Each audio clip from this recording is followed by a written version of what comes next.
작년에 헌법재판소가 우리나라 정부의 미흡한 기후 대응이 우리 미래 세대의 기본권을 침해한다고 하면서 헌법 불합치 결정을 했습니다. 해야 되는 일은 사실 에너지 전환이거든요. 네. 에너지 부문, 그 전환 부문의 감축량을 줄이는 것이, 발전 부문의 감축량을 줄이는 것이 가장 선행되어야 할 일인데 네. 우리나라는 그 부분이 조금 속도가 늦습니다. 그래서 석탄 발전소, 아직도 이제 저희 발전 비중이 30%가 석탄 발전소예요. 그리고 가스 발전소도 거의 30%에 육박하거든요. 그래서 석탄 30, 가스 30, 원자력 30, 신재생 10 이 정도의 믹스를 가지고 있는데 네. 이 화석 연료가 그럼 60%에 달하는. 신춘 인터뷰 시작합니다. 중국이 시진핑 주석이 온실가스 감축 계획을 내놨어요. 네. 이게 특이한 게 중국은 기후변화에 대응하자 그러고 자유무역하자 그러고 미국은 뭐 자유무역 싫어하고 트럼프 대통령은 기후변화 주장하는 과학자들 다 사기꾼이라고 이야기하는 우리가 그런 시대에 살고 있습니다. 오늘 이분 어렵게 모셨습니다. 네, 뵙고 싶었습니다. 민주당이 자랑하는 저 대표적인 환경 분야의 테크노크рат이시죠? 민주당 박지혜 의원님 모셨습니다. 어서 오세요. 네, 안녕하세요. 나와주셔서 감사합니다. 감사합니다. 초대해 네. 주셔서 감사합니다. 낯서시죠? 그러니까 여기 앉으니까 지나다니는 사람들이 보이네요. 네. 네. 아, 의원님 많이 아시는 분들도 많고 또 모르시는 분들도 많고. 네. 기후에 대해서는 사실 똑같아요. 우리 국민들이 기후변화 굉장히 중요하죠. 이렇게 말하지만 잘 몰라요. 사실 관심 없고요. 네, 네. 맞습니다. 어떡하죠? 네. 이 기후변화 네. 우리한테는 당면 과제죠. 의원님 그렇죠. 보통 강의 나가시면 뭐부터 설명하십니까? 이게 왜 중요하다고 이야기하십니까? 근데 사실 말씀하신 대로 요새는 기후 위기라는 말을 안 들어보신 분이 없잖아요. 네. 그리고 당장에 너무 덥잖아요. 네, 너무 덥거나 갑자기 비가 많이 오거나 네. 뭐 홍수가 안 나던데 홍수가 나고 가뭄이 안 나던데 가뭄이 나고 이제 이상한 이제 기상 패턴이 계속 나타나면서 정말 기후가 변하는 건 변하는가 보다 많이 네. 느끼시는 것 같아요. 그래서 그 기후 위기라는 말을 말씀하신 대로 기후위기는 중요하다, 대응해야 한다, 이렇게 말씀하시는 분들이 굉장히 많이 늘어나긴 한 것 같습니다. 그래서 저는 기후위기 대응 중요하다. 근데 우리가 그러면 뭘 바꿔야 될까? 이런 거를 좀 하기 위해서 의정활동을 시작했기 때문에 기후위기 대응 위해선 이런 거 해야 됩니다. 이런 구체적인 말씀을 좀 많이 드리는 편이에요. 알겠습니다. 네. 알려주시고 쉽게 설명해 주세요. 네, 노력해 보겠습니다. 네, 그래서 한 시간 뒤에는 진짜 우리가 바꿔야겠구나. 네, 정부가 네. 예를 들어 이런 거 뭐 현실도 하고 또 기업 측면에서도 하지만 정부가 제공하는 또 우리 정치권이 지금 제시하고 있는 우리 제도가 제시하고 있는 이런 것들이 선진국에 비하면 굉장히 낮은 거구나. 네. 우리가 알 수 있게 쉽게 설명 좀 해주십시오. 그 전에 시진핑 주석이 며칠 전에 온실가스 이 정도로 줄이겠다 내놨어요. 네, 우리 네. 잘 몰라서 네. 이런 거면 제법 중국이 이렇게 한단 말이야 수준입니까? 아니면 저거 하나마나한 수준이야 어떤 겁니까? 우선 지금 시진핑이 얘기한 거는 2035년까지 지금 전 세계가 2035년 감축 목표를 얘기하고 네. 있거든요. 7에서 10%를 줄이겠다라고 한 것인데요. 사실 중국이 그런 얘기를 했어? 앞서 말씀하신 것처럼 네. 트럼프는 기후변화가 사기라고 하는데 중국이 온실가스를 감축한다고 하니까 네. 그래도 우리 지구가 기후위기 대응이 앞으로 조금은 나갈 수 있겠구나 이렇게 안도하게 되는 건 사실인데요. 숫자 자체는 이걸로 과연 대응이 될까? 우리가 또 기후변화 대응을 얘기할 때 항상 많이 얘기하는 숫자가 1.5도입니다. 네, 혹시 네. 기자님 들어보셨어요? 네, 1.5도까지. 네. 근데 거의 다 왔다면서요? 이미 그거 다 써버렸다면서요? 그렇죠. 네, 전 세계가 우리 이런 극단적인 기상 이벤트가 이렇게 증가하는 걸 막기 위해서 금세기 말까지 지구 평균 기온 상승을 1.5도에서 막자라고 네. 합의한 것이 파리 협정이에요. 네, 네. 근데 그 1.5도 목표가 거의 도달해 있는 상황에서 그러면 그래도 한 2도까지는 우리가 지켜보자. 네. 그 정도면 우리가 그래도 최소한의 인간이 이 지구에서 계속 지금 사는 것처럼 살 수 있겠다 하는 것이 2도 정도 되는데요. 네. 2도를 막기 위해서는 턱없이 부족한 수준이다. 이렇게 평가할 수는 있을 것 같습니다. 네. 중국은 게다가 우리가 세계의 공장이라고 하잖아요. 그렇죠. 제일 당연히 그 생산 제조업이 많고 이런 농업도 많으면서 당연히 전 세계에서 이 탄소가스 이런 온실가스 배출하는 양은 굉장히 높을 거 아니에요. 그러면 그렇죠. 그만큼 더 네, 많은 네. 의무를 져야 하는 거 아니에요. 아마 그 뭐 맞는 말씀인데요. 사실 우리가 사용하는 많은 물건들이 또 중국에서 그렇죠. 생산되기 네. 때문에 중국이 중국 국민들만을 위해서 생산한 건 아니고 사실 전 세계의 공장 역할을 하면서 배출하는 것이기 때문에 네. 다른 나라에도 그 배출에 대한 일정 부분 아. 또 귀속될 수 있는 책임도 있는 문제라고 볼 수는 있을 것 같습니다. 근데 한 가지 다행스러운 거는 중국이 제가 어디 가서 기후변화 대응을 우리나라가 열심히 해야 된다 그렇게 얘기하면 항상 사람들이 중국하고 인도는 안 하잖아요. 네. 우리가 전 세계 배출량이 1, 2%밖에 차지 안 하는데 우리가 줄이는 게 무슨 의미가 있나요? 이렇게 말씀하시는데 중국이 굉장히 많이 녹색 기술에 투자를 하고 있습니다. 그래서 실질적으로 네. 뭐 우리가 앞으로 얘기하겠지만은 뭐 태양광, 풍력, 배터리, 전기차 이런 그 탄소 중립을 위해서 필요한 많은 기술에서 중국이 전 세계에서 우위를 점하고 있는 그런 그렇다면서요. 상황이거든요. 네. 그러다 보니까 원래 중국이 우리가 예상하기로는 2030년에 배출 정점에 도달할 것이다라고 예상을 했었는데요. 올해부터 온실가스가 줄어드는 그런 트렌드가 나타날 것으로 예상이 되고 있습니다. 그러니까 6년이나 앞당겨서 네. 온실가스를 감축하는 그런 궤적으로 들어가게 된 거죠, 중국이. 그럼 관련 기술의 발전도 있을 거고 기업들에 대한 규제도 있을 거 아니에요. 기업들에 대한 규제도 중국은 굉장히 단호하더라고요. 네. 사실 예전에 올림픽, 중국 북경 올림픽 할 때 그 뭐 많이 회자되는 일화인데요. 대기 오염이 너무 심해가지고 뭐 각국이 선수단을 파견하는 걸 꺼린다 이럴 네, 정도로 네, 대기질 그랬죠. 문제가 굉장히 네. 심각했는데 실제로 올림픽 할 때 괜찮았거든요. 그 이유는 공장들을 강제로 이전을 시킨 거예요. 그랬잖아요. 네. 네. 그리고 올림픽 하기 네. 전에 한 달 동안 거의 뭐 네, 거의 뭐 셧다운 시키고 그래서 중국은 그렇게 사실은 우리나라에선 상상할 수 없는 강제적인 그런 규제 수단이 통하는 나라이기도 합니다. 그러면서 산업 전환을 규제와 그러니까 채찍과 당근을 적절히 사용했다 이렇게 네. 볼 수 있을 것 같고요. 그 결과로 예상보다 빠르게 산업 전환 효과, 에너지 전환 효과가 나타나고 있어서 앞으로 우리가 새로운 경제에서 우위를 점하기 위해서라도 사실은 우리 녹색 기술에 대한 투자를 네. 빠르게 우리도 쫓아가야 하는 그런 상황이긴 합니다. 보통 우리가 그 산업을 발전시키기 위해서는 그 관련된 규제를 풀어주면서 소비자나 기업이 그걸 하면 유리하게끔 만들어주잖아요. 보조금을 그렇죠. 네, 전기차 네. 대표적인 거 그런 거 그렇죠. 아니에요. 자꾸 전기차를 쓰고 또는 화석연료를 쓰는 자동차에 대해서는 자꾸 규제를 하면서 투자를 해서 기술 개발하고 그걸 네. 물건을 해외로 팔게 만들잖아요. 네, 네. 지금 말씀하신 것처럼 중국이 그 기후변화 관련 이런 친환경 에너지 산업이 발전하려면 중국 시장 안에서 기업들이 그 기술들을 많이 쓰도록 하는 환경을 먼저 만들어야 이게 발전했을 거 아닙니까? 그렇죠. 그게 네. 제가 지금 설명드린 게 맞아요? 아니면 이상하게 뒷부분이 먼저 발전했어요? 사실 중국은 지금 태양광과 풍력의 발전이 굉장히 눈부신데요. 네.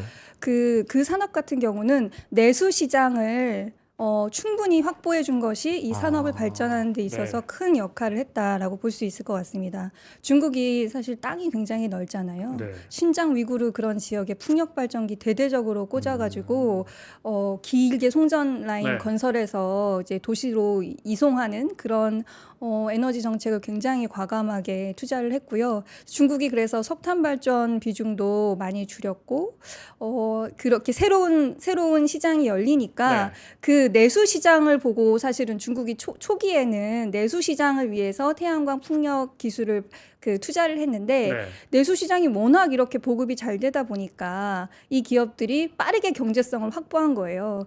그래서 사실 우리나라가 원래 태양광을 굉장히 잘 하고 있었는데 네. 중국이 이렇게 빠르게 경제성을 그래요. 확보하니까 패널 중국산 쓰고 우리도 네, 그렇게 중국산 돼버렸잖아요. 패널이 우리나라에서 사실 가격 경쟁력이 우리 그 국내산 패널이 따라갈 수 없는 그런 상황까지 올 정도로 네.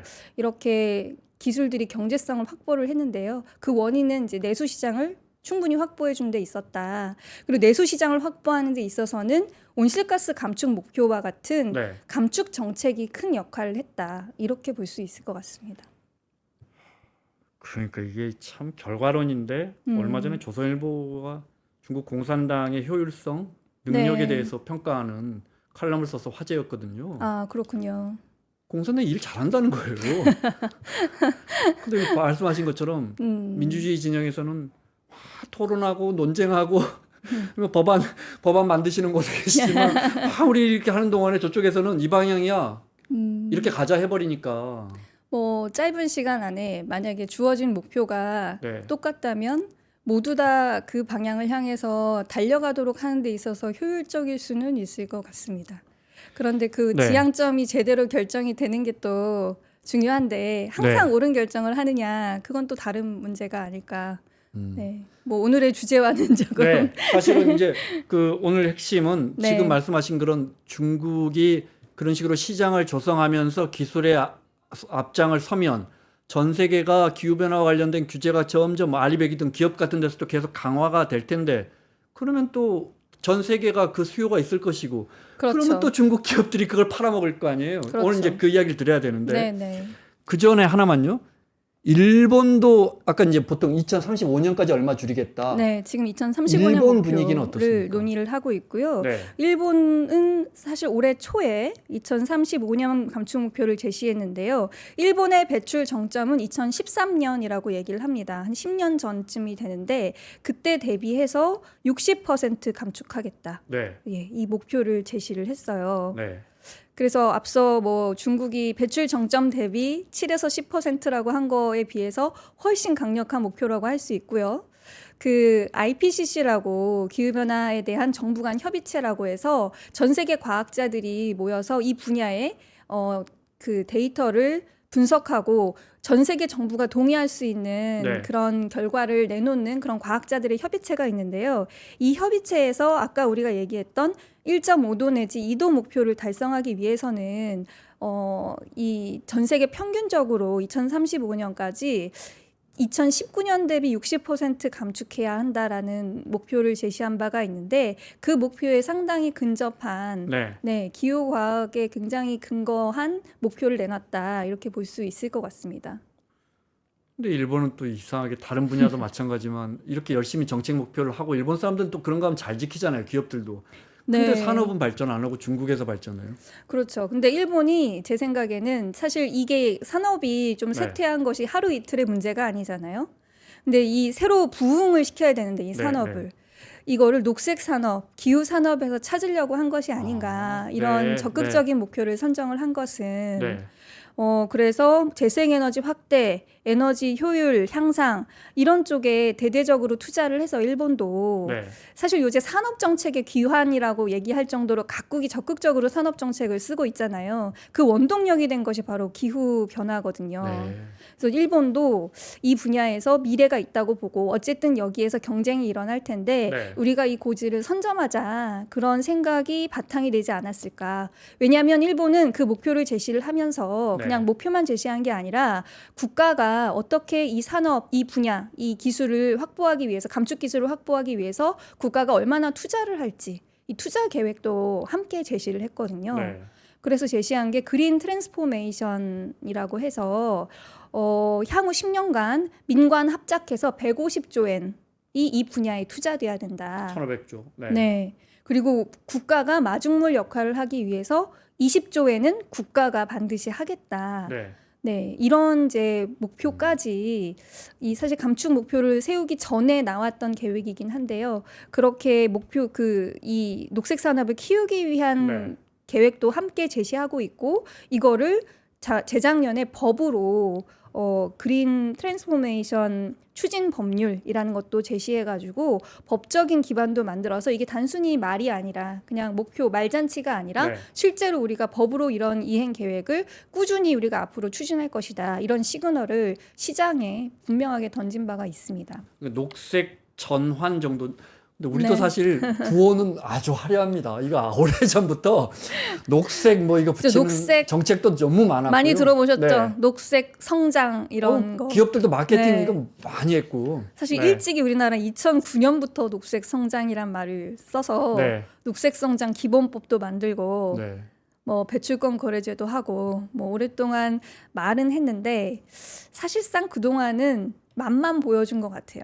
그래서 온실가스 배출량 좋게 되게 예쁘게 네. 표현하시는데 우리는 알고 있습니다. 우리는 하기 싫습니다. 네, 좀 네. 피하고 싶고 해야 한다면 좀 미루고 싶습니다. 사실 우리 다 알고요. 아는 사실이고요. 오늘 이제 그 말씀 드리려고 의원님 모셨는데 그 전에 하나만요. 너무 바보 같은 질문. 온실가스 측정 어떻게 해요? 우리가 예를 들어 지금 제철 좀 이따 여쭤볼 네, 건데 네. 제철 이런 데가 또 아니 저기 소가 방귀 끼면 그렇게 온실가스 엄청나게 배출한다는 네. 그 맞는 사실 말이에요? 뭐 공기 중에 있는 공기를 우리가 다 네. 포집해가지고 그 안에 있는 탄소의 양을 측정할 수는 없는 일이고요. 그러니까요. 근데 우리가 모든 분야에 있어서 인풋에 대한 통계는 다 잡고 있잖아요. 만약에 연료를 얼마나 사용하는지, 소의 먹이는 얼마나 주는지, 소를 몇 마리 그걸로 그냥 키우는지. 뒤에 결과를 계산해 버리는 그렇죠. 거군요. 그래서 그 결과를 계산하는 데 쓸 수 있는 배출계수라는 게 있는데요. 그거는 이제 전 세계적으로 일정한 가이드라인이 있어서 그에 따라서 만들어 놓고 국가별 상황에 따라서 이제 국가가 또 우리나라의 배출계수는 뭐 연탄을 하나 떼면 얼마다. 석탄 발전소에서 축산 농가에서 네. 전체 양돈 농가 몇 네. 두수 이렇게 계산하는 거군요. 그렇죠. 네. 그래서 통계적으로 산출하는 그런 개념이긴 합니다. 알았어. 네, 근데 아니, 뭐 이게 매년 네. 똑같은 방식으로 이제 산정을 하게 되고 또 네. 국제적으로 비교 가능한 방식으로 산정하고 있기 때문에 어느 정도 신빙성이 있다고 볼 수 있고요. 이게 기후변화 협약이라는 게 1990년부터 전 세계가 네. 조금 지구 기후가 좀 변하는 것 같은데 해서 시작해서 그 원인이 뭔지, 그 원인이 되는 활동들을 그럼 우리가 통계를 낼 수 있는지, 그럼 감축 목표는 어떻게 잡을지 생각보다 오랫동안 논의를 해서 규제 체계를 전 세계적으로 통일적으로 만들어 놓은 상황이기도 합니다. 계산법이 정해져 있다 이 그렇죠. 말씀이시군요. 네. 그럼 현대차가 뭐 이런 거 만들어서 연간 완성차를 몇 대 만들고 이렇게 하는데 그 쓰이는 게 뭐 이렇게 쓰이고 하면 딱 계산기 딱 넣어보면 현대차가 1년에 내는 한국에서 뭐 울산 공장에서 만드는 네. 탄소 배출량이 딱 나오는 거군요. 그렇죠. 그리고 그게 우리나라는 배출권 거래제가 2015년부터 도입이 된 국가이기 네. 때문에 배출량 통계는 굉장히 정교하게 작성을 하고 있습니다. 예를 들어 그러니까 우라늄 농축하면 미국에서 이렇게 공기질 측정해가지고 연변에서 이 친구들이 우라늄 농축 몇 % 더 하는데 이걸 확인하거든요. 그래서 저는 그렇게 하는데 그래서 무슨 환경기관에서 하느냐를 여쭤보려고 했어요. 알겠습니다. 네. 근데 앞으로 제가 드리는 질문도 계속 이렇게 아주 원초적인 그렇군요. 질문. 네. 네. 들으시는 분들이 얼마나 재밌게 들으실지 모르겠네요. 알겠죠. 네. 자, 그래서 네. 말씀하신 것처럼 NDC라 그럽니까? 파리 기후변화 협약, 네. 온실가스 감축 목표. 네. 우리도 제시하는 목표치가 있을 거 아니에요. 그렇죠. 우리도 어느 정도나 제시하고 있고 이게 전 세계 지금 중국과 일본의 사례 봤는데 어느 정도 거기에 맞춰서는 어느 정도 수준이고 잘 지켜오고 있는지 우리는 어떻습니까? 지금 이제 아마 예전에 기후변화 협약이라고 하면 교토 의정서 이런 거 혹시 많이 들어보셨죠? 네. 예전에는 교토 시대에는 1998년에 그게 체결된 건데요. 선진국들만 감축을 의무를 부담을 했었습니다. 근데 2015년에 말씀하신 대로 파리 협정을 통해서 뭐 중국도 안 하고 인도도 안 하고 개도국들이 사실은 배출을 지금은 그렇죠. 많이 하는데 개도국들이 줄이지 않는다면 우리 기후 대응에 실패할 수밖에 없지 않냐. 그래서 선진국과 개도국이 다 감축하는 그런 체제를 만들어야 한다고 해서 탄생한 것이 파리 협정이고요. 이 협정은 기본적으로 그러다 보니까 예전에 교토 의정서는 의무를 부담을 했어요. 네. 국제법상의 의무를 꼭 감축을 해야 되고. 근데 파리 협정은 약간 자발적인 성격을 띠고 있습니다. 그래서 교토에서는 유엔에 모여가지고 각국이 감축해야 할 양을 탑다운으로 딱 정했는데 지금 파리 협정 같은 경우는 각국이 감축할 양을 자발적으로 그러니까 하향식으로 바텀업으로 이렇게 정하게 하고 있어요. 그래서 느슨해졌다고 볼 수도 있지만 사실 그렇게 전 세계가 다 모여서 너 얼마 감축하고 너 얼마 감축하고 얼마 감축해 이렇게 합의하는 게 굉장히 지난한 일이고 힘든 일인데 자발적으로 할 수 있게 함으로써 전 세계가 다 참여할 수 있는 플랫폼을 만든 것이고 여기서 중요한 거는 한번 선언을 하면 그 다음부터는 그거보다 뒤로 갈 수는 없다. 진전의 원칙이라고 해서 네. 그 주기적으로 5년마다 감축 목표에 대한 감축 성과를 보고를 하고 다음 5년 뒤의 목표를 제시하고 이렇게 하도록 해서 느슨하게 그 바운더리 설정해서 모두 들어온다고 한 다음에 네. 다 같이 끌고 가려고 하는 그런 의도가 자율적으로가 더 맞겠네요. 네, 예, 반영된 그런 협약이고요. 네.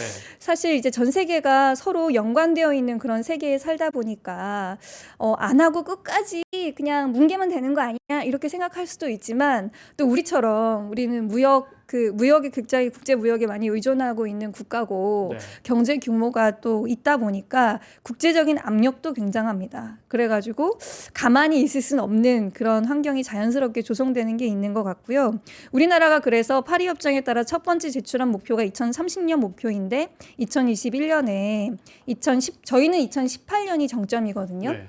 2018년 대비 일본보다 5년 정도 늦었죠. 네. 2018년 대비 40% 감축. 굉장히 사실 국내 환경을 봤을 땐 되게 의욕적인 목표인데 우리도 그러면 해마다 탄소 배출량이 줄어들고 있긴 하군요, 지금. 네. 2018년이 고점이었으면. 제가 사실 저희 의원실에서 주기적으로 이렇게 기후 인포그래픽이라는 걸 내고 있는데요. 네. 지금 화면에 한번 화면을 띄워줘 네. 보시면 저희 부문별 온실가스 배출량 현황 2018년 정점으로 해서 조금씩 줄어들고 있는 거 보실 수 있겠죠.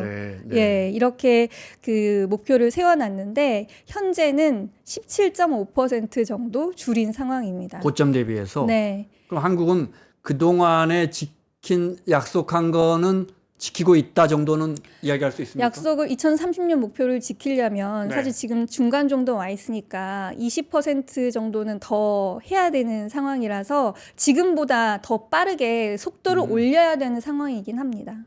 방학 숙제가 조금 밀려 있군요. 네, 숙제가 좀 밀려 있습니다. 특히 네. 지난 3년간 저희가 좀 아쉽게 생각하는 부분이 뭐 원전을 하는 거는 좋은데 태양광, 뭐 풍력 이런 거는 후발주자이기 때문에 저희가 보조금을 줘서 육성하고 보통 그렇게 하죠. 네, 규모의 경제를 확보할 때까지 국가가 지원하는 게 굉장히 중요한데요. 그 부분에 대해서 보조금을 오히려 줄이고 뭐 보조금 집행 과정에 문제가 있는지 살펴보겠다 이러면서 감사하고 수사하고 그러면서 태양광 신규 보급량이 OECD 국가 중에서 줄어든 나라는 대한민국이 거의 유일할 거예요. 3년 동안요. 예. 네. 그래서 저희가 매년 5기가 시대를 열었을 정도로 이제 보급량이 증가를 쭉 하고 있었는데 최근 3년간은 신규 보급 용량이 계속 줄어들어서 사실 태양광, 풍력 산업이 많이 위축된 그런 상황입니다. 사실 태양광은 정말 이념하고 아무 상관도 없는데 어느 순간 태양광은 진보 거. 그러니까요. 그래서 네. 보수가 들어서면 이거 막아야 되는 거. 네. 뭔가 의심스러운 거 이렇게 돼 버렸어요. 그러니까요. 그래서 저희도 이제 22대 국회에서 저희 이제 기후특위를 제가 하고 있고 여당 간사 역할을 하고 있는데 우리 이제는 정말 이건 하지 말자. 양당이 그런 얘기도 많이 합니다. 네, 알겠습니다. 그러면 의원님 보시기에 특히 이 부분은 우리가 많이 뒤처져 있거나 이런 제도, 이런 규제, 뭐 이런 정책은 이거는 진짜 고쳐야 한다라고 하시는 부분이 있어요? 지금 방학 숙제 많이 밀렸다고. 방학 숙제 많이 네. 밀려 있는데 저희가 사실 온실가스 감축하자 이렇게 얘기하면 우리나라 주력 산업들이 다 에너지 다소비 산업인데 그러네요. 온실가스 감축하자고 나서면 그리고 요새 경기도 안 좋은데 할 수 있겠어? 이렇게 네. 회의적으로 말씀하시는 분들도 계시고 사실 다배출 산업을 줄이는 게 굉장히 어려운 일이기도 합니다. 기술 개발하는데 시간이 걸리고요. 근데 처음 해야 되는 일은 사실 에너지 전환이거든요. 네. 에너지 부문, 그 전환 부문의 감축량을 줄이는 것이 발전 부문의 감축량을 줄이는 것이 가장 선행되어야 할 일인데 네. 우리나라는 그 부분이 조금 속도가 늦습니다. 그래서 석탄 발전소 아직도 이제 저희 발전 비중이 30%가 석탄 발전소예요. 그리고 가스 발전소도 거의 30%에 육박하거든요.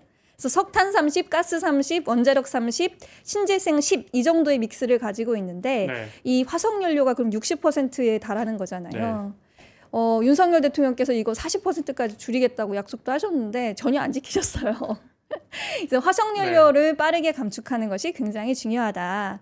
근데 이걸 어떻게 감축을 할 거냐? 우리가 중국처럼 발전소 문 닫으라고 그냥 오더를 내리는 방식으로는 할 수 없잖아요. 우리나라는. 그래서 저는 그리고 경제학적으로 효율적인 방식으로 줄이기 위해서라도 탄소 배출 비용을 제대로 부과해야 한다. 이렇게 생각을 합니다. 탄소 배출권도 좀 여쭤봐야겠는데 네. 그래서 석탄 지금 30%, 가스 30%면 예를 들어 프랑스나 독일 독일은 물어보기가 무섭네요. 그런 나라들은 독일은 워낙 뭐 재생에너지가 지금 50%가 넘고요. 영국 그래요? 같은 나라도 해상 풍력만으로 40%가 넘습니다. 그리고 아니 잠깐만요. 네. 믿기지가 않아서 그러니까요. 그러면 영국 사람들이 전기를 100을 쓴다면 40%는 해상 바다에- 풍력으로 쓰고 있단 말이에요. 네, 지금 풍력 발전기로 쓰고 있는 거죠. 뭐 북해에서 유전만 있는 거라고 네, 생각하는데 이제 거기 해상 풍력 대규모 해상 풍력 단지를 지어서 그 해상 풍력으로 40% 이상 조달하고 있고 그러니까 어마어마하게 비중이 높아졌다는 건 여러 번 들었거든요. 네, 네. 독일도 이미 뭐 태양광 풍력으로 50%가 넘는 상황이고요. 프랑스는 이제 유일하게 원전을 굉장히 많이 쓰는 나라예요. 그래서 독일은 거의 원전 줄이고 독일은 있다가 이제 거의 마지막 네. 원전을 이미 셧다운했기 때문에 뭐 재가동 얘기가 나오고 네. 있지만 조금 어려울 것이다 생각이 되고요. 그 프랑스가 한 70% 정도 무탄소 네. 그 원전에 의존을 하고 있는데 프랑스 같은 경우는 원전이 많이 노후가 된 상황이어서 신규 원전을 지어야 하나? 이게 이제 굉장히 사회적인 그럼 어쨌든 재생 논의가 되고 에너지로만 있는 따지면 상황입니다. 친환경 에너지로만 따지면 프랑스는 조금 생각보다 많이 늦네요. 그렇죠. 유럽에서는. 네, 원전에 의존하다 보니까 조금 늦어진 그런 상황이고요. 네. 그렇다 하더라도 아마 태양광 비중이 저희보단 높을 거예요. 우리가 그러면 뭐 네, 한 에너지 10개, 전환 속도가 15개 선진국 네. 중에서는 우리가 거의 꼴찌 수준입니까? 뭐 OECD 평균에 한참 못 미친다. 이건 저희가 항상 얘기하는 말이고요. 네. 네, 네, 거의 그러면 뭐 제가 하위권이죠.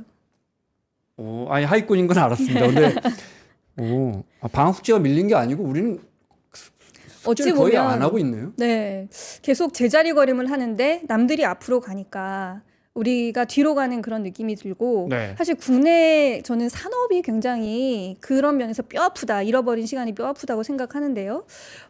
태양광 패널 같은 경우에 우리가 독일 업체를 인수해가지고 뭐 특정 업체의 이름을 얘기해도 되는지 이야기해도 모르겠지만 됩니다. 네. 네, 네, 네. 뭐 하나키셀 같은 기업이 전 세계 이제 뭐 3대 태양광 업체에 들 정도로 그럼요. 굉장히 네. 큰 기업이었고 잘 하고 있었는데 국내 공장은 계속 축소하고 있어요. 국내 생산 라인은. 근데 미국에다가 대신 공장을 짓고 있죠. IRA 이런 네. 보조금을 네. 노리고 지은 공장이기도 하고요. 거기는 이제 대규모로 수요가 확보가 되어 있으니까 뭐 마이크로소프트라든지 네. 이제 대규모 소비자들이 이제 계약을 해서 물량을 미리 뭐 이렇게 확보해 놓은 상황이어서 뭐 해외에는 공장을 이렇게 생산 라인을 늘리고 있는데 국내에는 지금 하나 남아 있는데 이거를 계속 유지할 수 있는지를 고민할 정도로 굉장히 좀 어려워졌어요, 그동안. 네, 그래서 저희가 잃어버린 시간이 굉장히 뼈아프고 풍력 같은 경우도 저희가 잘 할 수 있는 산업이거든요. 저희 기계 산업도 발전해 있고 조선 산업도 발전해 있어서 네. 육상 풍력, 해상 풍력 다 잘 할 수 있는 산업이라고 생각하는데 저희가 터빈이 많이 늦어요. 그래서 두산중공업 같은 기업이 풍력 발전에 투자하기보다는 가스 발전, 뭐 원자력 터빈 이런 쪽에 집중을 해왔던 것 같아요. 그동안 국내 시장이 많이 열리지 않다 보니까 네. 그래서 우리는 지금 해상 풍력도 8메가와트짜리 발전기를 이제 개발을 하고 실증을 하고 있는데 앞서 말씀드린 것처럼 중국은 20메가짜리를 이제 상용화할 거다라는 말이 나오고 있으니까요. 네. 사실 규모가 효율 같은 면적의 땅에 그냥 발전기 하나만 8메가짜리와 20메가짜리가 그 정확히 비례해서 발전 용량이 차이가 날 수밖에 없기 때문에 수익이 그만큼 차이가 나거든요. 그러다 보니까 개발사들이 당연히 더 큰 터빈을 선호할 수밖에 없고 그래서 우리나라 기업들이 지금 시장 설 땅이 좀 많이 없는 상황이다. 그래서 국내에서 그거는 마중물 역할을 해서 네. 육성을 해가지고 경쟁력을 확보시켜야 될 수밖에 없거든요. 그런 측면에서도 에너지 전환을 적극적으로 우리가 추진하는 것이 저는 새로운 산업을 육성하는 길이다. 그리고 새로운 먹거리를 우리가 창출해내는 길이다라고 생각을 합니다. 참 그런 걸 잘 몰랐습니다. 네. 의원님 말씀대로 우리가 10년, 15년 전부터 그렇게 해서 시장을 확보하고 또 미국만큼은 아니더라도 그 정도의 보조금 사실은 인건비가 훨씬 비싼 나라고 이것저것 인프라가 비싼 나라니까 미국이 보조금 100만 원 줄 때 우리 한 70만 원만 줬어도 굳이 미국에 공장 안 지었을 거 아니에요. 그렇죠. 근데 우린 시장도 네. 없었고 네. 보조금도 안 주니까. 네, 그리고 전망이 없고 네. 이제 사실 언제 어느 시점에 어떤 계약이 나올 것이다가 굉장히 중요한 시그널이거든요. 기업은. 네. 네, 그리고 네. 보조금 말씀하셨는데 그런 것도 그렇고요. 융자 지원 정책도 그렇고. 근데 우리는 그런 정책을 확대하는 게 아니라 축소하고 기존에 보조금을 줬던 그런 사업들도 뭐 감사하고 조사하고 막 이러면서 괴롭히니까 네. 사실 새로 사업을 계획하는 그런 기업들이 많이 줄어들었었거든요. 네. 네. 그래서 그렇게 잃어버린 시간이 굉장히 뼈아픈데요. 저는 요새 제가 오늘 이렇게 출연을 하게 된 이유가 2035년 감축 목표를 지금 우리 대한민국이 새로 정하는 그런 과정에 그건 있거든요. 법으로 정합니까? 입법입니까? 일단 저희가 기존에는 입법으로 안 하고 시행령으로 정했었는데 네. 작년에 헌법재판소가 우리나라 정부의 미흡한 기후 대응이 우리 미래 세대의 기본권을 침해한다고 하면서 헌법 불합치 결정을 했습니다. 그거는 정말 의원님 네. 그래서 진짜 법으로 입법부가 우리가 반성해야 할 문제네요. 정해야 하는 그런 상황이에요. 네. 우리나라가 기후 변화와 관련돼서 정치가 방향을 못 잡으니까 사법부가 나서서 그거 잘못됐다고 한 거네요. 그렇죠. 어찌 보면은 그동안 그 법으로 그 헌법 불합치 결정에서 지적한 것이 앞으로 우리가 2050년 탄소 중립이라는 선언적인 목표를 법에 박아놓긴 했는데 그 목표까지 가려면 구체적으로 감축 경로를 제시를 해야 하지 않냐. 네, 감축 경로를 제시하지 않고 2030년 목표에 대해서만 네. 일응의 가이드라인을 법으로 정하는 방식을 이렇게 느슨하게 그렇게 규제를 한 거죠. 네. 이렇게 정해놨었는데 그렇게 하다 보니까 감축 목표를 이렇게 느슨하게 정함으로써 2030년부터 2050년까지의 감축 목표 이행이 굉장히 불확실한 상태에 빠지게 됐고 네. 그 결과로 우리 현 세대가 온실가스를 많이 배출함으로써 미래 세대가 온실가스를 배출할 수 있는 그런 여지도 차단할 정도로 네. 온실가스 배출의 문제가 심각하다고 판단을 해서 2050년까지 장기 감축 경로를 법으로 정해야 한다라고 판결을 했거든요. 그래서 저희가 2026년 2월까지 입법 개선을 해야 하는 상황입니다. 그리고 앞서 말씀드린 것처럼 그 2035년 감축 목표도 우리가 유엔에 제출을 해야 하고 그렇기 때문에 지금 2035년 감축 목표를 정하기 위한 그런 대국민 의견 수렴, 뭐 토론회 이런 것들이 한창 진행 중이거든요. 네, 근데 네. 사실 잘 안 알려져 있잖아요. 네. 기자님도 사실 네. 잘 모르셨을 거고. 그래서 그러니까요. 네, 10월 초부터 진행해서 10월 중순까지 해가지고 최종안을 정하게 될 것 같고요. 지금 48%부터 해서 65%까지 4가지 안을 놓고 의견을 수렴을 하고 네. 네. 사실 이번에 좀 특이한 거는 숫자만 우리가 이제 숫자를 놓고 선호 투표하듯이 하는 게 아니라 우리가 60% 감축이 아까 국제적으로 요구되는 수준이라고 말씀드렸잖아요. 네. 만약에 그렇게 하려고 한다면 어떤 정책 패키지가 필요한지 그래서 우리 기업들은 무엇을 믿고 투자를 할 수 있는지 네. 그리고 정부는 그걸 지원하기 위해서 뭘 할 것인지를 좀 정책 패키지 형태로 그 목표별로 좀 제시를 해가지고 이 온실가스 감축이라는 것이 우리가 꼭 달성해야 된 과제이고 네. 앞으로 그래서 우리가 이런 것들을 해야 한다는 것까지 보여드리면서 의견 수렴을 해서 좀 공론화를 하고자 하는 것이고요. 그래서 그 결과로 2035년 감축 목표가 채택이 된다면 앞서 우리가 말씀드렸던 것처럼 최근에 우리가 좀 부진했던 밀린 그런 숙제, 밀린 방학 숙제. 밀린 네. 숙제들을 빠르게 해소할 수 있는 그런 계기를 이번에 만들 수 있지 않을까 하고요. 네. 그런 측면에서라도 밀린 방학 숙제라고 아주 좋은 표현을 써주셨는데 밀린 방학 숙제를 잘 하고 우리가 이 시장을 그래도 선도하기 위해서 선도하는 할 수 있는 분야가 또 몇 개 있거든요. 네. 네. 그런 분야를 잘 하기 위해서라도 우리가 적극적으로 감축 목표를 정해서 이게 우리가 나아갈 길이다. 그리고 국가도 이렇게 의지가 있으니까 기업들도 이걸 믿고 투자해 주세요. 그리고 국가는 이렇게 지원하겠습니다. 이런 것을 우리 2035 감축 목표를 선정하고 그 사회적인 수기를 거친 이 과정에서 함께 이야기를 하면 좋을 네. 것 같습니다. 그 헌재 결정부터 참 네. 많이 몰랐네요. 네.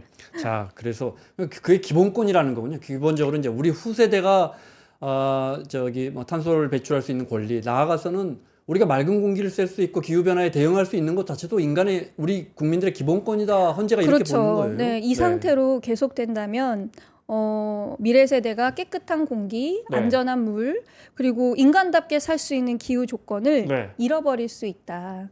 그런 점에서 네. 기후 대응을 제대로 하지 않는 것은 인권 침해의 문제이기도 하다라고 네. 이제 헌법재판소가 판단을 한 것이고요. 최근에 이제 대선 국면에서 많이 이제 주목을 받지 못했는데 국가인권위원회도 2035 감축 목표 결정 올해 안에 해야 되는 거 요거 앞두고 네. 올해 5월쯤에 이게 권고를 한 것도 있어요. 우리 미래 세대의 권리 이런 네. 것들을 생각을 한다면 2045년 감축 목표는 최소한 61.2% 이상은 되어야 할 것 같다. 아까 맥시멈이 65였던가요? 우리나라가 지금 48에서 65? 네, 의견 수렴하는 네. 네 가지 안은 48, 53, 60, 65 이렇게 네 가지 안을 네. 놓고 의견 수렴을 하고 있는데요. 인권위원회는 61.2% 이상은 되어야 한다. 이렇게 권고를 아무래도 한 그런 기업 상황입니다. 측면에서 보수 진영에서는 조금 그 65는 과하다. 그러니까 국민의힘 의원분들은 저 틀린 거라고 생각하지는 않습니다. 왜냐하면 그럼요. 그분들 입장에서도 네. 기업의 현실도 따져야 되니까 네. 아무래도 진보 진영에서는 아니야 우리 저 한 60 이상은 최소한 해야 돼 이렇게 나눠져 있습니까? 아니면은 의원님들마다 다 다릅니까?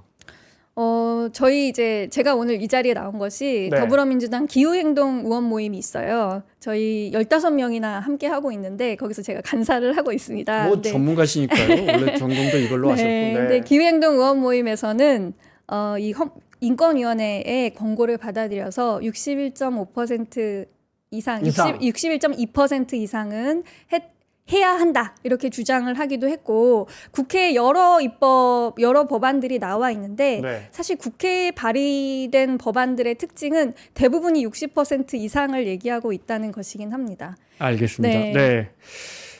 그러면 현실적인 이야기를 좀 해보죠. 이제 아까 저 의원님이 이제 패키지 여러 가지 우리가 그 감축 목표만 제시하는 게 아니고 탄소 배출권 이런 제도부터 시작해가지고 기업에 대한 보조금 네, 이런 것들 네. 수많은 것들이 있을 텐데 이렇게 먼저 여쭤볼까요? 저희가 뭐 매출 한 5천억 정도 하는 중견기업이라고 치죠. 이게 다 비용이잖아요. 그렇죠. 비용은 다 소비자들에게 가격으로 전가될 거고요. 그분들도 만나보면 당연히 이런 이야기를 하실 거예요. 우리도 하고 싶죠. 근데 이게 당장에 지금 의원님 이게 얼마나 우리 입장에서는 이 비용이 어마어마하게 느껴집니다. 네. 이러면 의원님은 어떻게 설명하실 거예요? 저희는 사실 모든 일에는 비용이 따를 수밖에 없는데요. 네. 지금 이 비용을 지불하는지 아니면 10년 뒤에 비용을 지불하는지를 견주어 봤을 때 지금 비용을 지불하는 것이 네. 훨씬 싸다. 그리고 심지어 지금 비용을 지불하는 것이 또 새로운 산업을 키우는 길이기도 하기 때문에 사실 이제 저는 이재명 대통령님도 그런 측면에서는 이 문제의 핵심을 생각하시고 전기요금 문제가 만약에 우리가 기후대응을 가속화하기 위해서 필요하다면 네. 전기요금이 오를 수도 있다고 말씀을 하신 적도 있거든요. 그러니까 그게 전기요금이 조금 오르면서 생길 수 있는 여러 가지 효과가 네. 사실 다배출 기업들, 다소비 기업들에게는 당장 부담이 될 수 있겠죠. 그리고 생산이 위축되는 효과도 있겠지만 또 다른 측면에서는 에너지 효율을 높여주는 그런 서비스를 제공하는 기업, 그런 새로운 형태의 기업을 창출할 수도 있는 거고요. 네.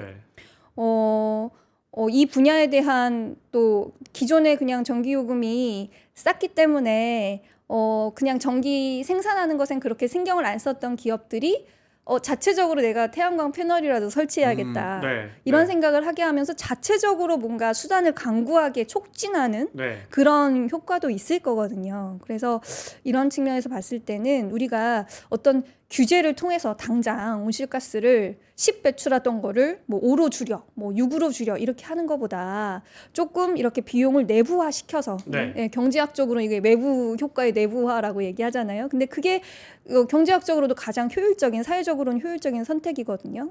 그런 측면에서 조금 이렇게 비용을 내부화하는 정책을 쓰는 것이 네.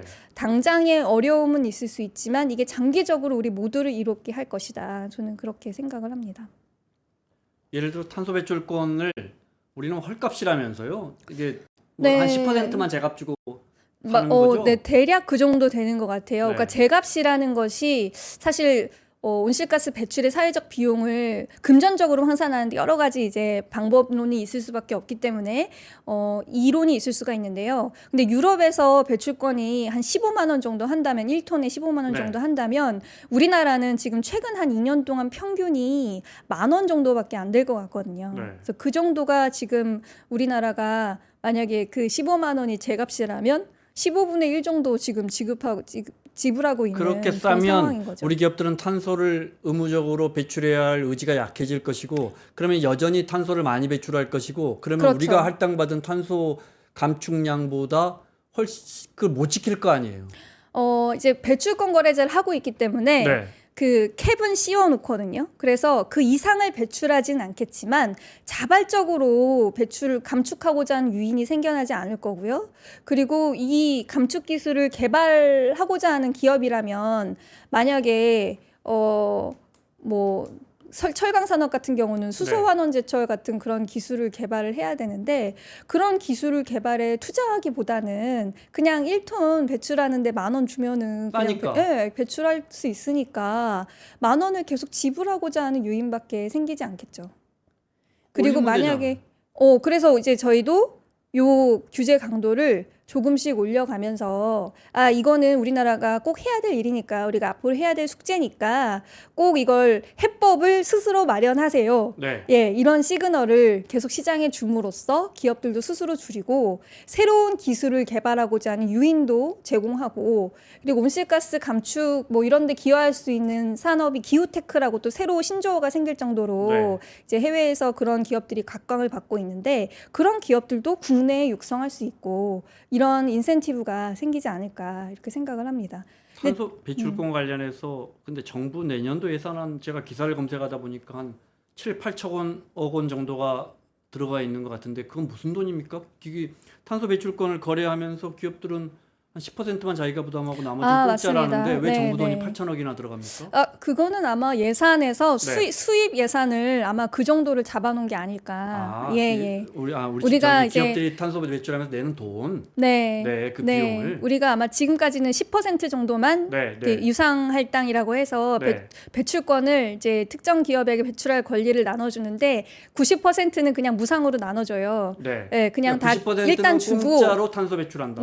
그냥 일단 90%는 주고 10%는 필요할 때 정부가 경매를 열거든요. 그럼 그때 와서 사세요. 이렇게 하고 있는 거예요. 네. 그러면은 경매 기업들이 응찰을 하게 되면 그만큼 경매 수입이 국가에 생기는 거죠. 네. 근데 지금 계속 배출권 가격이 낮게 형성이 되고 하면서 예상보다 수입이 계속 낮아지고 있는 상황이고요. 사실 그 8천억이 이제 아마 내년 예산인 것 같은데 네. 그렇게 예산을 잡고 그걸 가지고 지금은 기후 대응 기금이라고 해서 온실가스 감축 기술 R&D를 지원하고 여러 가지 이제 기후 친화적인 활동을 지원하는 데 정부가 쓰고 있거든요. 네. 근데 항상 이게 부족한 거예요. 오늘 유상할당이 이제 계획대로 되더라도 온실 배출권 가격이 낮다 보니까 네. 그래서 기후 대응에 국가가 쓸 재정도 부족해지는 그런 이제 악순환의 고리에 지금 저희가 빠져 그래서 있는데 배출권 가격을 더 올리기로 방향은 정했습니까? 네. 그리고 다행히도 이제 내년부터 새로 배출권 거래제 기본 계획 기간이라는 게 따로 있는데 이제 새로운 그 기간이 시작이 되거든요. 5년간. 네. 그래서 내년부터는 조금 더 강화된 그 배출 한도도 네. 강하게 씌우고 그리고 유상할당 비율도 지금까지 10%밖에 안 됐는데 그것도 실제로 무역에 많이 의존하는 기업 이런 기업들 막 면제해 줘 가지고 실질 유상할당 비율이 4%밖에 되지 않았거든요. 근데 이거를 좀 높이겠다. 라고 정부가 지금 예고를 해놨고요. 아마 내일, 사실 바로 내일 설명회가 있는 것으로 알고 있습니다. 그래서 일단 발전 부문에 한해서 2030년 50%를 목표로 유상할당 비율을 좀 높여갈 계획입니다. 네. 무슨 말씀인지 알겠습니다. 그런데 결국은 시장이 해야 할 일이고 정부가 이제 보조금도 주고 규제도 강화해서 탄소 배출권에 대한 본인들이 부담하는 비율도 20% 30%씩 좀 점진적으로 올리는 건 중요할 것 같습니다. 기업들은 갑자기 한꺼번에 바뀌는 건 올릴 수는 없죠. 기업들이 예측할 수 있고 대비할 수 있어야 하니까요. 근데 정부가 이렇게 보조금 주고 이렇게 해주는 것 전에 예를 들어 유럽이 탄소세를 뭐 내년부터 받는다. 또 음. 기업들도 뭐 애플이 아리백을 뭐 2030년까지 해서 우리 니네 재활용 에너지 안 쓰면 우리 니네랑 거래 안 할 거야. 이런 것들이 착착착 있으면 그것이 진짜 현실이라면 이제 앞서 말씀하신 건 이제 지구나 우리가 가야 할 길이고 네. 시장 측면에서 보면 이게 진짜 현실이 돼서 내가 A라는 중견 기업인데 이거 우리가 안 하면 우리 이거 몇 년 있다 수출 안 되겠는데 아니면 수출하면서 이거 괜히 관세 때려 맞겠는데 이러면 네. 자동으로 되지 않겠습니까? 그렇죠. 사실 지금 우리나라에서 배출권 거래제를 좀 강화하자는 논의를 촉발하게 된 것이 유럽에 방금 얘기하신 이제 탄소세라고 볼 수도 있는데 이거는 탄소 국경 조정세라고 해가지고 국경을 넘어서 유럽연합으로 들어갈 때 만약에 유럽에서는 1톤을 철강을 제조하는데 온실가스 배출 비용을 10만 원을 내고 있는데 한국산 철강은 뭐 5만 원밖에 안 내더라. 그럼 그 차액을 5만 원을 예, 유럽에 내도록 하는 그런 제도가 이제 예전부터 이제 시행 예고가 되어 있었고 내년부터 시행에 들어갈 예정이고요. 아직은 6개 업종 정도가 정해져 있어요. 기초 소재에 해당하는 그런 업종들이 정해져 있는데요. 철강이나 일부 화학 제품, 뭐 비료, 뭐 이런 것들이 정해져 있는데 특정 항목에 항해서 시행되는 일이긴 하지만 국경을 넘을 때 탄소 배출 비용을 얼마나 부담했는지에 따라서 이 차액을 관세로 지불해야 하는 그런 시대가 열리고 있기도 합니다. 내년부터. 네. 그런 거는 예를 들어 철강이라면 완성차 현대차가 울산에서 만든 거 할 때 거기서 현대차가 부담하는 건 아니고 포스코가 제조한 그렇죠. 철강만 철강을 그 유럽에 소재가 수출할 갔을 때. 때만. 네. 그래서 사실 이제 저희 입장에서는 우리나라에 이왕 지불할 그런 탄소 비용이라면 국내에서 지불하게 하는 게 좋으니까요. 그 돈이 우리 안에 있으니까. 네, 그래야 또 뭐 포스코가 그 돈을 내겠지만 그 돈을 다시 우리가 받아가지고 포스코가 장기적으로 이 문제를 해결하기 위해서는 우리는 지금까지 석탄을 가지고 이제 철광석을 제조했었는데 청정수소로 제조하도록 공정을 바꾸고 기술을 개발하고 그런 게 필요한데 이게 조 단위의 돈이 드는 투자라고 하더라고요. 이런 거를 포스코한테 다시 보조금을 줄 수도 있고 그냥 우리가 재원이 없잖아요. 근데 그런 뭐 탄소 비용을 받아가지고 이런 다배출 기업들이 근본적인 전환을 하는데 드는 비용을 국가가 지원하는 재원으로도 쓸 수 있어서 그래서 배출권 거래제 규제 강도를 조금 더 높여야 한다. 이런 여론이 사실 그때부터 좀 본격적으로 시작이 됐던 것 같습니다. 그래서 그때 유럽연합이 처음 선도적으로 그런 조치를 도입을 했고 미국도 바이든 정부 하에서는 그런 제도가 좀 논의가 되었었는데 지금 잠깐 중단이 되어 있는 아주 특이한 상황이죠. 네, 그런 상황이긴 합니다. 그래서 이런 것들 그리고 해외 시장에서 사실 아리백을 통해서 들어오는 압력은 아마 뭐 다들 들어보셨을 것 같은데요. 제가 최근에 8월 달에 부산에서 그 기후 엑스포가 있었어요. 근데 뭐 기업들이 모이고 바이어들 만나는 행사니까 제가 굳이 가야 될까 이런 생각하고 있었는데 해외 전기전자 산업 무슨 연합체라고 하면서 한국의 재생에너지와 관련한 그런 정책 전망이 궁금하다. 그리고 이제 우리나라 기업들도 좀 뭐 면담을 했으면 좋겠다 이런 게 있어가지고 제가 그 미팅을 갔었는데 굉장히 구체적으로 요구를 하더라고요. 애플이나 구글 같은 기업이 본인들은 소비자에게 2030년까지 아리백으로 나의 아이폰은 아리백으로 생산해서 제공하겠다. 이렇게 고객들에게 약속을 했다는 거예요. 구글도 마찬가지고.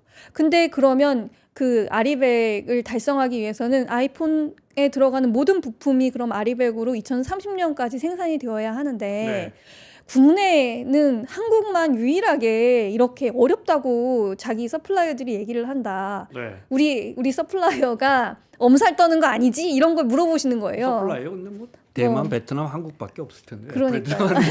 뭐 나머지 미국에서 만들고. 그래서 한국이 이렇게 재생에너지 조달 여건이 어려운 게 사실이냐.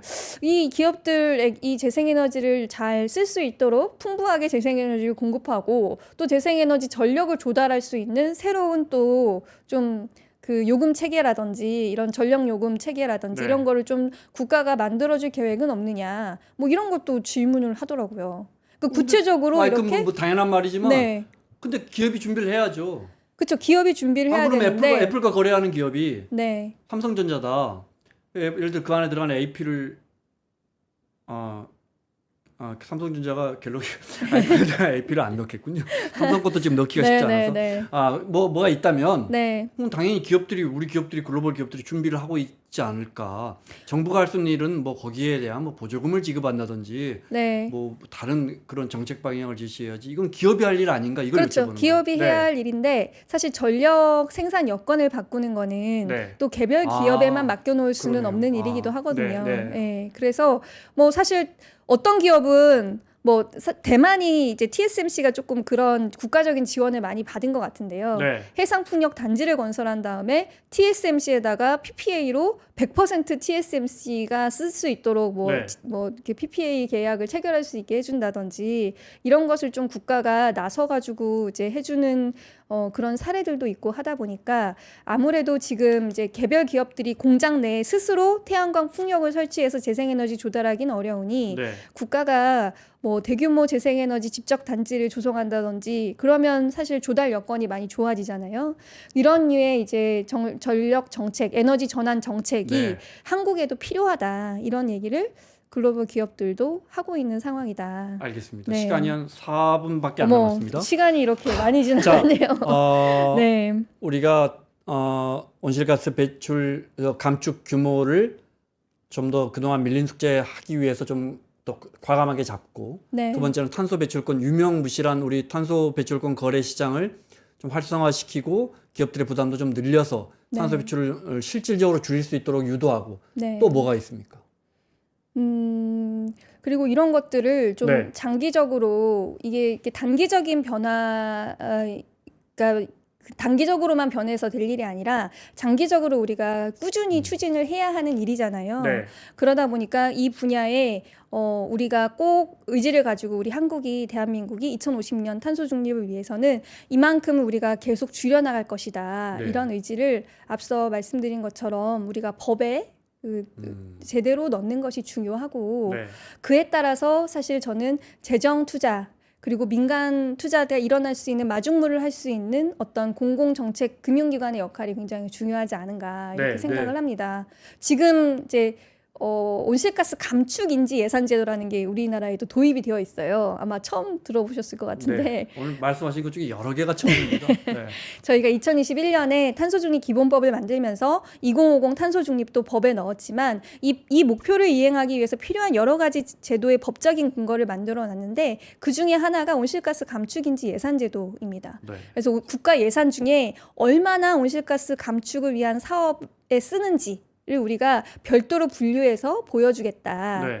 하는 제도인데요. 그렇게 보여주는 것만으로도 사실은 국가 예산이 우리가 실제로 온실가스 감축과 탄소 중립을 위해서 얼마나 노력하는지를 보여줄 수 있잖아요.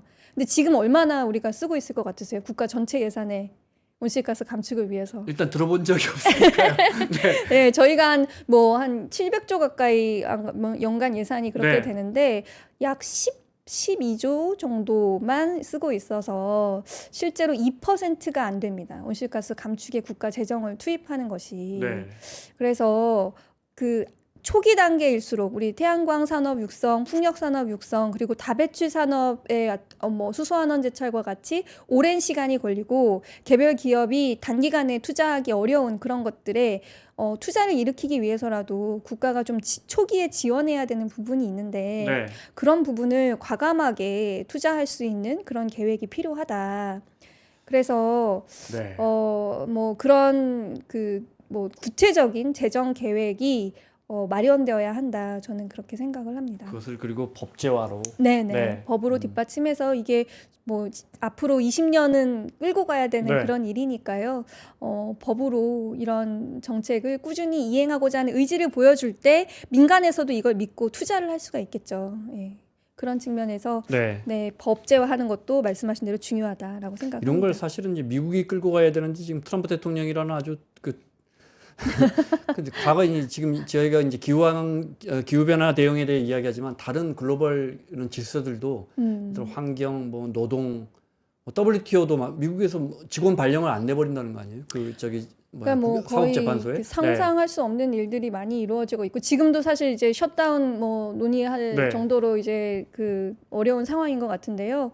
뭐 저희는 그에 굴하지 않고 어쨌든 중국도 그렇고 일본도 그렇고 전통적인 제조 강국들이 이 시장을 선점하기 위해서 국가적인 차원에서 녹색 전환 그런 정책을 많이 이제 적극적으로 펴고 있는 이 상황에서 네. 앞으로 우리 뭐 해상 풍력이라든지 그리고 태양광도 사실 중국이 하고 있는 그런 지금 태양광 기술 1세대가 아니라 텐덤셀이라고 해가지고 이중 구조로 해서 효율을 높인 그런 태양광 전지가 있는데 그런 거는 지금 저희가 중국보다 좀 앞서 있는 걸로 나와 있거든요. 이제 실증을 하고 네. 그 대량으로 우리가 깔아가지고 단가를 낮추고 상용화하고 이런 게 필요한데 이런 분야 우리가 선도할 수 있는 분야들이 남아 있어요. 네. 그래서 그 부분의 산업적인 기회를 선점하기 위해서라도 우리가 이번에 적극적으로 기후 정책 목표를 잡고 기업들에게 정부가 여기에서 희망이 있다는 걸 네. 보여주는 그런 계기로 삼았으면 좋겠습니다.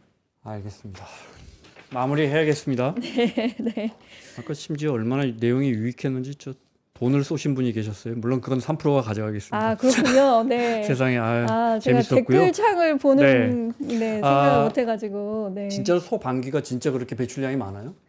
이게 그좀 단위 과장된 거예요? 네 그렇죠. 네 축산 분야에 사실 네. 온실가스 그러면 배출량은 축산 농가에 우리가 탄소 배출권 해야 돼요? 네. 온실가스 배출량은 우리나라 한 1%, 1.5% 정도밖에 안 됩니다. 축산 분야가 축산 분야. 네, 그게 좀 과장된 거. 좀 과장된 건데 단위 그 이산화탄소보다 메탄이 네. 온실가스 온난화 지수가 높다 보니까 그런 네. 얘기들을 하시는 것 같습니다. 알겠습니다. 자, 왜 저 민주당의 자랑이신지 알겠어요? 자, 민주당의 박지혜 의원과 함께 우리 기후변화 우리가 어떻게 대처할지 공부했습니다. 고맙습니다. 네, 감사합니다. 저희 의정부시 갑 주민 여러분. 제가 초반에 이거 보니까 제가 진짜 소개를 감이 안 한 것 떨어졌네. 같은데. 제가 네. 이거 네, 저는 이거 저기 뭐야 정치 토크 할 때는 반드시 그걸 한 서너 번 언급하는데 제가 참 감이 많이 떨어졌습니다. 아닙니다. 다시 하겠습니다. 민주당 의정부 갑의 박지혜 의원님과 함께 우리 기후변화 협약에 우리가 어떻게 대처해야 할지 공부했습니다. 말씀 고맙습니다. 네, 감사합니다.